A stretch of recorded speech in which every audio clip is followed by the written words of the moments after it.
هم راځو ګورو چې څنګه کولی شو موږ د وای فای پاسورډ ترلاسه کړو.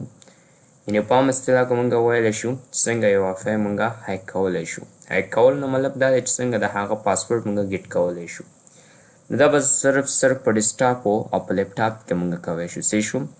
نو انشاءالله زه به تاسو ته موبایل کې هم تاسو ته ویډیو جوړوم چې څنګه موږ موبایل کې کولی شو. صحیح ده. نو دې لپاره چې تاسو د هغه پاسپورټ ترلاسه کړئ د هغه وای فای لومړی به تاسو هغه سره ځان څه کوئ کنیکټ کوئ. یعنې صحیح ده. لکه تاسو یو څوک خپل هغه پاسپورټ تاته اوپن کړي د 1 سال لپاره 2 ساعته لپاره هغه نه وروسته ته نه پوهېږي چې د هغه پاسپورټ څه ده. نو دې لپاره چې د هغه پاسپورټ ترلاسه کړي دې لپاره به ته څه کوې ته به دا هیک کوې. یعنې مطلب دا دی چې ته به پوه کوې ځان چې د دې پاسپورټ څه ده. نو دې لپاره موږ یو سافټویر ته ضرورت لرو چې هغه سافټویر ته موږ ویلی شو PS Fab دی. PS Fab وای فای کې چې کله تاسو ډاونلوډ کړئ د دې په ترو تاسو کولی شئ څه وکړئ د دغې وای فای پاسپورټ تاسو ترلاسه کړئ.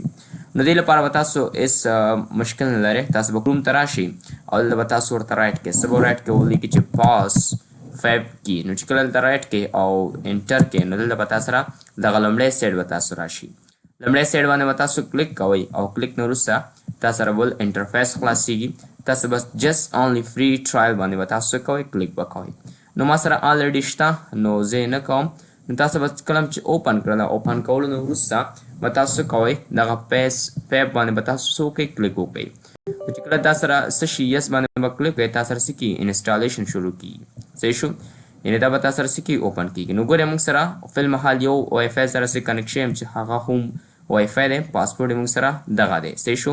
نو دغه موږ سره څه ده پاسپورټ دی.